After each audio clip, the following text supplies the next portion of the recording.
저는 김종배 평론가와 유시민 작가가 애초에 다른 관점에 있었다라고 봅니다. 왜 그러냐면 같은 상황인데 어떻게 보면 이야기가 똑같아 보여요. 근데 바라보는 관점이 완전히 다르다라는 겁니다. 김종배 평론가는 학문적으로 그리고 이론적으로 접근을 하고 편향된 인식이다, 오인된 인식이다, 형식이 어떻고 논리가 어떻고 차분하고 질서 정연하게 접근을 합니다. 그런데 그날 유시민 작가님이 한 이야기는 그게 전혀 아니었어요. 유시민 작가님은 이론가의 관점이 아니라 우리 같은 일반 사람 그리고 그 관점으로 접근을 했습니다. 우리가 그 느끼는 답답한 것들이 있었잖아요. 그 배신감들 그리고 이거 좀 이상하지 않나 하는 그런 의심들 그런 것들을 일반 사람들에게 쉽게 풀어서 이야기를 해줬다라는 겁니다. 유시민 작가가 이러한 비판에 대해서 몰랐을까요? 저는 그렇지 않다라고 봅니다. 알고 한 거죠.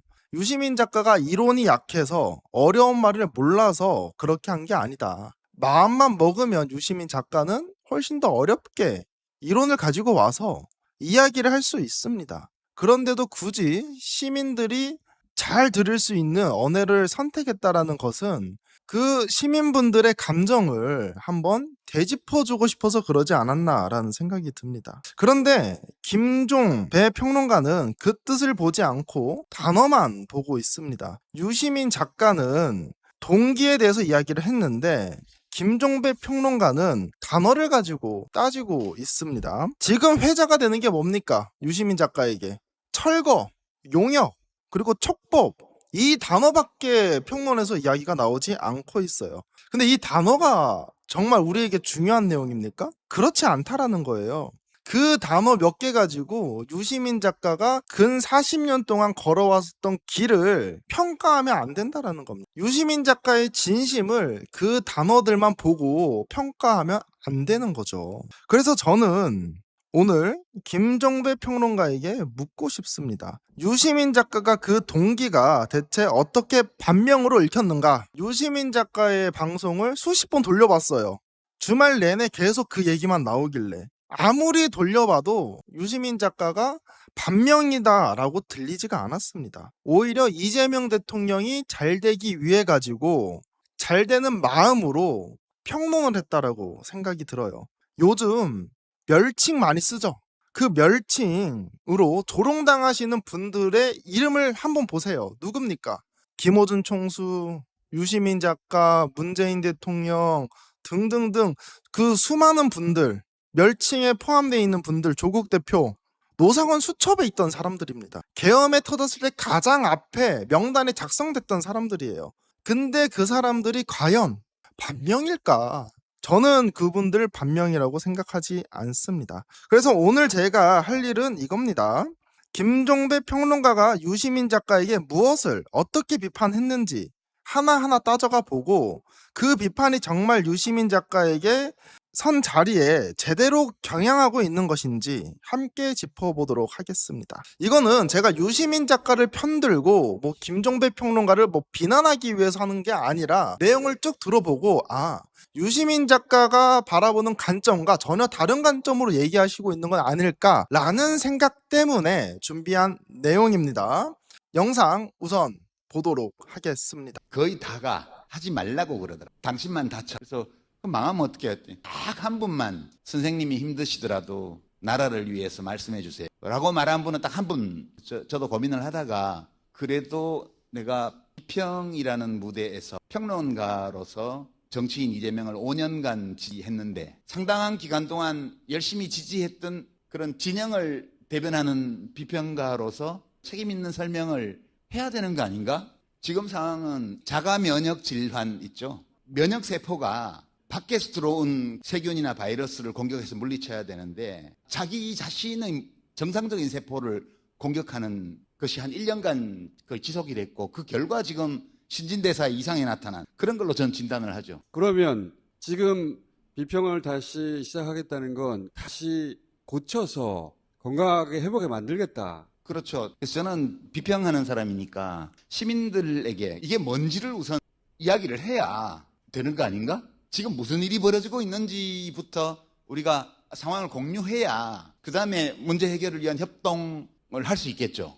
그래서 총선도 대선도 이겨야 하니까 어차피 지금은 여유가 있어요. 1년 10개월 동안 선거가 없어요. 선거가 없다는 얘기는 적어도 입법권과 관련해서 구조가 무너질 수 있는 그런 일은 안 일어난다는 거예요. 이런 때이기 때문에 마음의 여유를 가지고 지금 무슨 일이 일어나고 있는지를 보고 그리고 잘 대처하면 그 다음에 1년 10개월 후에 총선은 또 그 토대 위에서 건강한 몸으로 우리가 그 도전을 이겨낼 수 있는 거거든요, 결과적으로. 첫 번째로는 진영을 대변하는 평론가로서 내가 책임을 지겠다.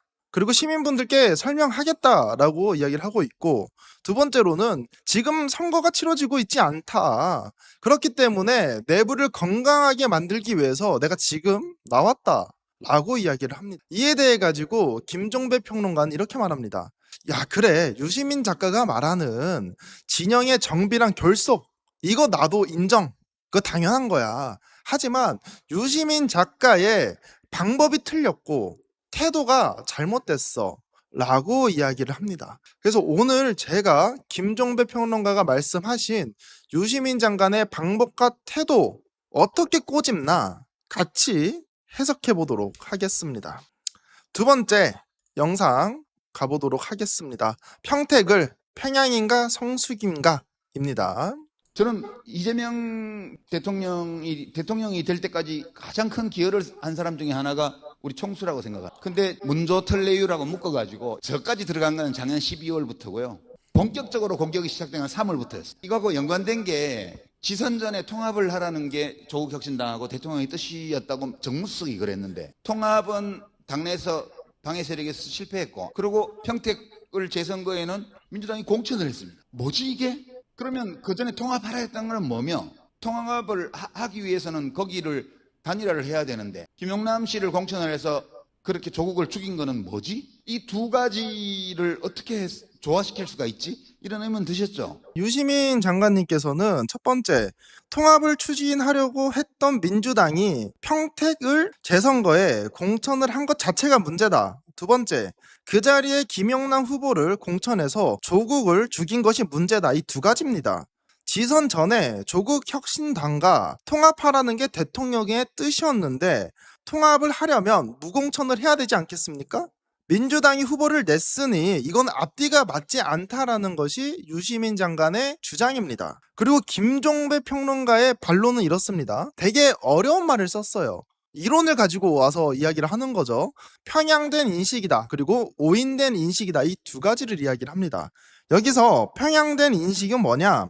무공천을 하려고 하면 민주당에 그러한 근거가 되는 규정이 있어야 되는데 현재 그러한 규정이 없다. 두 번째, 정청래 대표가 선거 초반에 모든 재보궐 지역구에 후보를 내겠다라고 이미 말했기 때문에 문제를 삼으려면 유시민 장관이 그때 비판했어야 된다. 세 번째, 유시민 작가는 조국 대표의 출마지가 정해진 후에 민주당 후보 김영남이 정해지고 비판했으므로 원칙에 입각한 비판이 아니다. 그리고 두 번째, 오인된 인식입니다. 지도부가 먼저 이광재 후보에게 평택을을 권했는데 이광재 후보가 다른 지역구를 원하자 그 지역구를 원하던 김영남에게 평택을을 돌린 것이다. 이거를 가정해서 세 가지의 내용을 주장을 합니다. 만약 이광재가 평택을을 수용했다라고 하면 이광재도 자객 공천이냐? 김영남은 준비된 자객이 아니라 돌려막기 한 것이다. 이 교통정리를 한 것은 정청래 당대표이기 때문에 이 책임도 정청래가 최종 져야 된다. 라는 게 김종배 평론가의 주장입니다. 여기서 제가 말씀드리고 싶은 것은 이런 내용이에요. 유시민 작가의 첫 번째 주장은 규정상 무공천 의무가 있었냐가 아니라 통합하겠다라는 정치적인 메시지를 던졌지만 공천을 한 모순을 꼬집은 겁니다. 즉 규정 위반이 아니라 자기 모순을 지적한 거죠. 그러니까 상대방이 하지 않은 주장을 가지고 반박하는 거예요. 지금 김종배 평론가님은. 이건 비슷한 거죠. 맞지 않은 주먹을 계속 날리는 것이다. 관점이 다르고 위치가 다른데 계속 주먹으로 때리는 거예요. 맞지가 않죠. 이러한 상황에서 유시민 작가에게 원칙에 입각한 비판이 아니라 조국에게 유리하게 짜맞추게 해가지고 평론한다라고 저는 읽었습니다. 그런데 보세요. 4월 10일 정청래 당대표가 전 지역에 공천을 하겠다라고 말했다. 그리고 공천 자체가 문제라면 그때 비판했어야 된다라는 게 김종배 평론가의 말씀입니다. 그런데 이때 4월 10일 날은 추상적인 방침이에요. 아직 민주당이 실제로 누군가를 거기에 공천하지 않는 상태입니다. 당시에 조국 대표도 그렇고 김영남 후보도 그렇고 출마하지 않았어요. 그리고 유시민 작가가 문제를 삼은 것은 공천에 대한 일반 방침이 아니고 통합 대상인 조국의 자리에 조국 저격수인 김영남 후보를 공천한 결과에 대한 비판을 한 겁니다. 그러면 아직 일어나지도 않은 일에 대해서 유시민 작가가 비판을 했다고 요구하는 것은 과한 요구고 진행 과정이 점점 성숙해지고 조국 대표 출마하고 김영남 후보 공천되고 이런 완전한 결과가 나와야지 유시민 작가의 비평이 완성될 수밖에 없다라는 거죠. 그러니까 유시민 작가의 비평은 자연스러운 결과다라고 말씀드리고 싶습니다. 두 번째 쟁점에 대해서 보고 오도록 하겠습니다. 이거는 증축과 재건축에 관련된 다스베이다 내용인데요. 모든 평론가분들이 증축, 재건축, 촉법, 용역 이 단어에만 매달리고 있는 상황입니다. 이에 대해 가지고 유시민 작가는 어떤 말을 했는지 그리고 김종배 평론가는 뭐라고 말했는지 한번 보고 오도록 하겠습니다. 건축학 용어를 갖고 오면 이재명 대통령이 되는 과정에서 열렬히 지켜주고 응원했던 사람들이 원했던 것은 증축이요. 3층 집인데 한 층 더 올리는 거예요. 중도 보수 쪽으로 가서. 이건 모두가 다 오케이.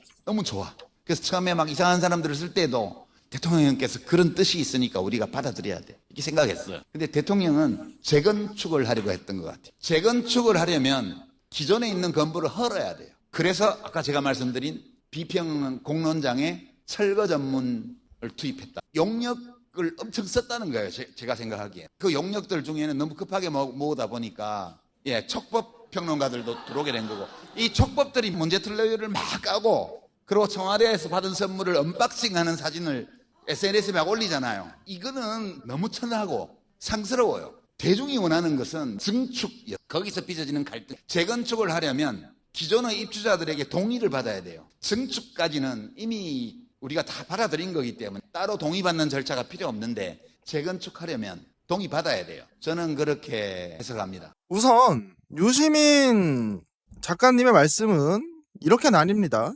이재명 대통령을 지지했던 사람들이 원하는 것은 증축이다. 우리도 외연 확장 모두가 동의한다.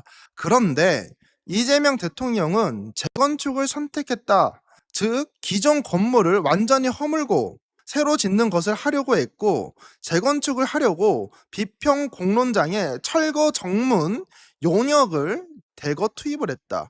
여기서 건물은 누구겠습니까? 김대중 대통령, 노무현 대통령, 문재인 대통령 그리고 그분들을 지지하는 지지자들 여기가 기존에 있는 건물입니다.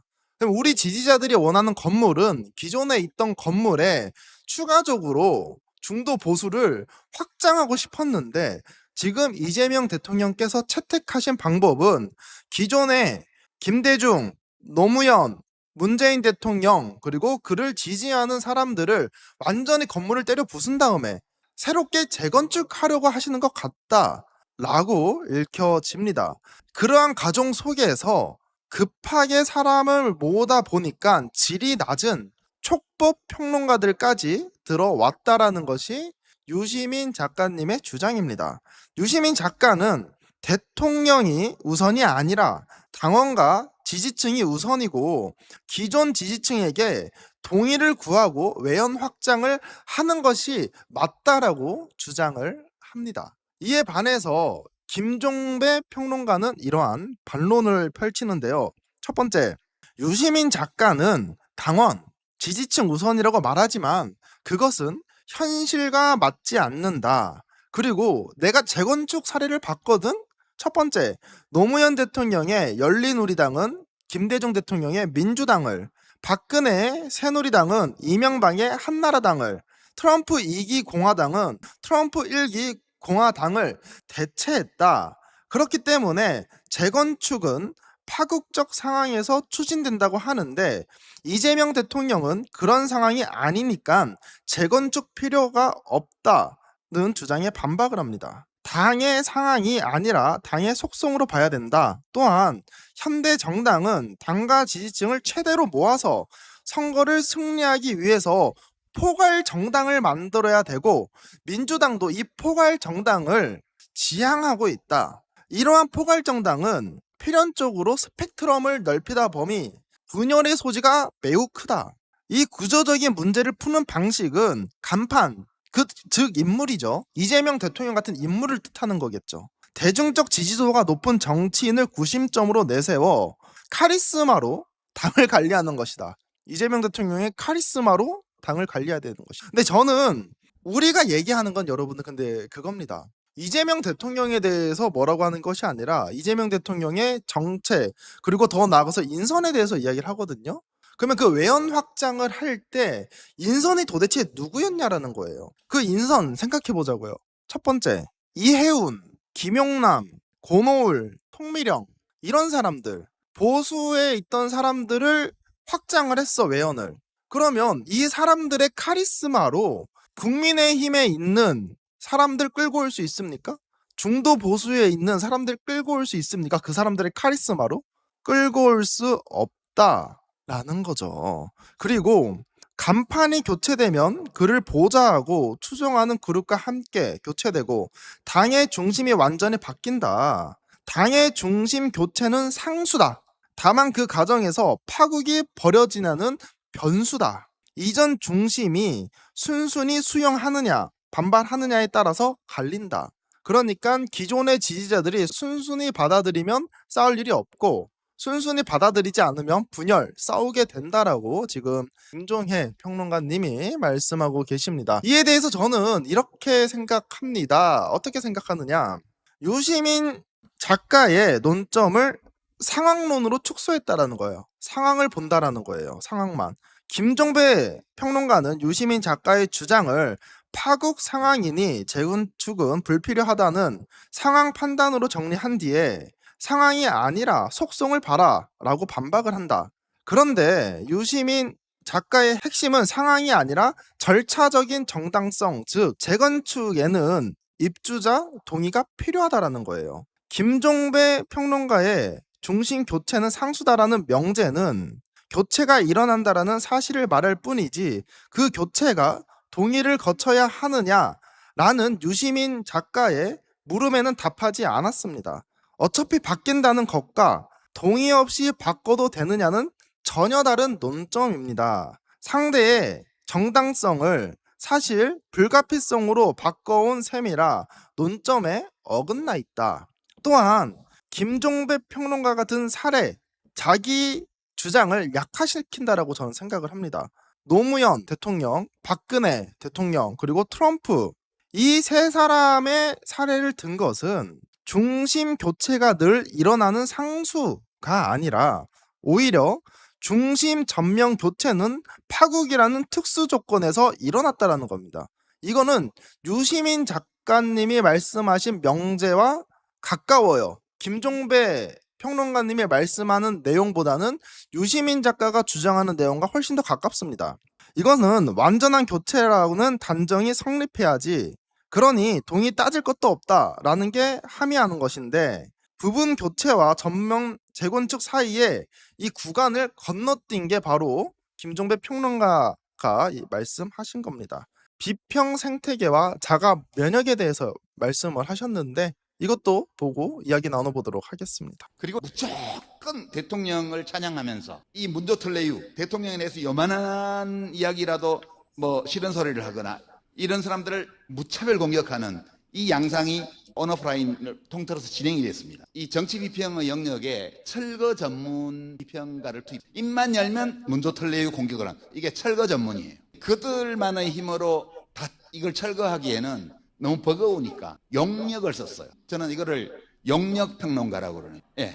요것도 재래언론의 유튜브 정치비평 채널부터 시작해서 숫자도 엄청 많아요. 썸네일 딱 열어보면 10개 중에 9개가 조국 유시민 김어준 비방하는 내용입니다. 여기 다 용역 평론가들. 너무 작업량이 많기 때문에 촉법 평론가들이 또 촉법 평론가는 평론가라고 뭘 하는데 평론가에게 우리가 물어야 될 지적 책임성을 적용하기 어려운 수준의 평론가들이에요. 그거를 작년 12월 이후 6개월 동안 어마어마하게 했습니다. 그 결과가 어떻게 됐냐? 이제 총선에 이걸 코어 지지층이라 그러는데 이게 정상세포들이에요. 이 민주개혁 진영에. 정상세포들을 이들이 공격한 거예요. 이게 자가면역 질환입니다. 그러니까 이재명 대통령의 지지율이 떨어진 거는 최근에 보면 흥미로운 현상인데 민주당 지지율은 덜 떨어지거나 또는 심지어 약하게 상승하는 반면 대통령의 국정수행 지지율은 팍 떨어지고 있습니다. 이건 어떤 의미냐 하면 민주당을 지켜야 돼. 청와대에 왜 다 예스맨만 있냐. 지금 그렇게 낙관할 수 있는 상황이 아니다. 이렇게 얘기한 거고 전직 대통령을 비방하는 이런 행위가 당 안팎에서 공공연하게 6개월 넘게 진행되어 왔는데 그거에 대해서 아무도 정면으로 나서서 하는 사람이 없었다는 거예요. 민주당의 문화적인 전통을 보면 납득이 안 되는 거예요. 그래서 저는 민주당이 위험하다고 봤고 그래서 민주당에 대해서도 계속 상태가 안 좋다라는 식으로 비평을 한 건데 제가 한 그 모든 비평에 돌아온 답은 이 철거 전문 비평가와 용역 비평가와 이 촉법 비평가들의 일반적인 비방 그것뿐이었어요.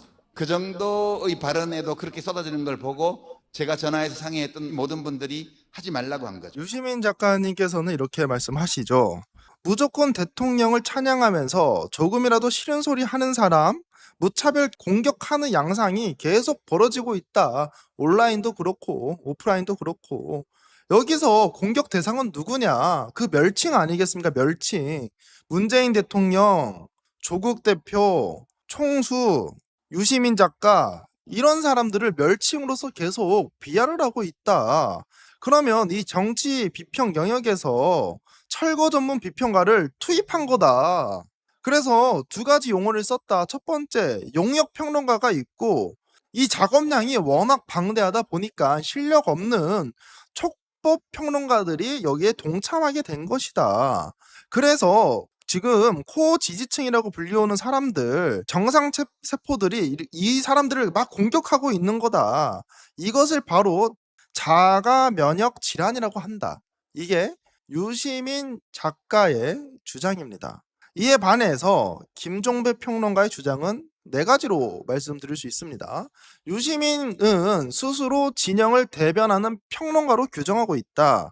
그 자기 규정에는 진영의 결속이라는 목적에서 따라온다. 낙인 찍기는 그런데 결속이 아니라 분열을 말한다. 그러니까 유시민 작가가 말하는 이 낙인, 철거 전문 비평가들 이렇게 낙인 찍는 것은 유시민 작가가 원하는 목적과 위배된다라는 것이 김종배 평론가의 주장입니다. 근데 저는 이렇게 생각합니다. 첫 번째, 김종배 평론가의 논증은 용역, 촉법, 평론가의 낙인이라고 지금 주장을 하고 있습니다. 근데 이 낙인이라는 것, 낙인인지 아니면 근거가 있는 평가인지 이게 바로 쟁점이거든요.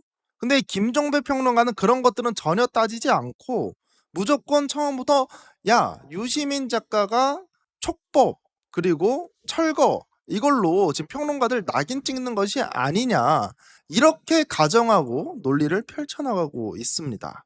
두 번째, 야, 내용을 비판하는 거는 괜찮아. 근데 낙인 찍는 건 안 되지. 근데 이 두 가지가 떨어지기가 어렵습니다. 평론 내용을 지적하는 것과 용역, 촉법으로 낙인 찍는 것, 접근법이 다르다라고 지금 얘기를 하고 있는데 유시민 작가는 이 표현이 분리가 되지가 않아요. 왜? 촉법 평론가라는 말 자체가 이미 지적 책임성을 적용하기 어렵다라고 진단을 하고 이야기를 한 겁니다. 그래서 이 진단에 대해 가지고 압축적으로 표현한 것이 바로 촉법 평론가예요. 그리고 부정평가의 내용을 허용하면서 그거의 부정평가에 대한 명칭을 금지하는 건데 이거는 실질적으로 강하게 비판하는 거에 대해서 원천 봉쇄하는 거라고 저는 생각을 합니다. 그리고 계속 유시민 작가에 대해서만 책임을 물어요. 왜 유시민 작가가 다스베이다에 등장해서 평론을 시작하게 됐는지 그 계기나 동기에 대해서는 말하지 않습니다. 진영을 대변하는 평론가라고 규정은 했다. 하지만 결석에 맞는 태도를 보여야 한다고 지금 요구를 하고 있습니다. 근데 유시민 작가는 애초에 비평하는 사람은 전직 대통령을 6개월 넘게 비방한 행위에 대해서 비판을 한 거예요. 그러니까 인물에 대해서 비판을 한 것이 아니에요. 야, 이번 뉴스 강조가 문제가 있어. 저기 김대호가 문제가 있어. 총수가 문제가 있어. 이렇게 인물에 대한 평가가 아니라 비평의 방향은 전직 대통령, 문재인 대통령을 6개월 넘게 비판한 사람들을 묶어서 평가한 겁니다. 여기서 김정배 평론가가 말하는 말은 비대칭이 생기는 거죠. 유시민 작가에게는 진영 결속을 해치지 말라는 엄격한 작대를 들이밀고 먼저 진영 내부를 공격한 쪽의 결속 책임은 말하지 않습니다. 결속을 깬 1차 행위자와 거기에 반응한 2차 행위자 중에서 왜 후자만 결속의 의무가 무겁게 부과된지 전 모르겠어요. 이미 원인을 제공해서 진영 내에 있는 사람들을 완전히 깨부셔놨는데 그 2차로 들어온 사람들이 왜 똑같은 잣대로 들이밀지 않고 왜 더 무거운 책임감을 져야 되는지 저는 공감할 수가 없습니다. 결국에 김종배 평론가의 잣대는 한쪽으로만 지금 작동하는 상태입니다. 그리고 논리적인 비약이 있어요. 진영을 대변하는 평론가라는 규정을 만들어 놓고 엄중하게 인정을 한다면 그에 맞는 태도를 보여야 된다라고 이야기를 합니다. 그런데 진영을 대변한다라는 규정에서 진영 내 누구에게도 강하게 표현해서는 안 된다가 자동으로 도출되진 않죠. 유시민 작가가 민주진영에서 대표적인 평론가야. 너는 대표적인 평론가니까 아무리 무슨 일이 있더라도 윤석열이 무슨 짓을 하더라도 문재인 대통령이 무슨 욕을 먹더라도 너는 대표니까 세게 이야기하면 안 된다 라고 주장하는 겁니다. 그러면 오히려 진영을 대변하는 책임 있는 평론가라는 사람이 지금 진영이 지금 위태위태한데 위태로운데 강하게 경고하는 거는 저는 책무라고 생각해요. 유시민 작가가 희희낙낙 항상 웃으시면서 지금 민주당 진보 진영 내가 흔들리고 망가지고 있는데 강력한 경고를 안 주는 것도 민주진영 내에 있는 대표적인 평론가로서 책무를 다하지 않는다라고 보고 있습니다.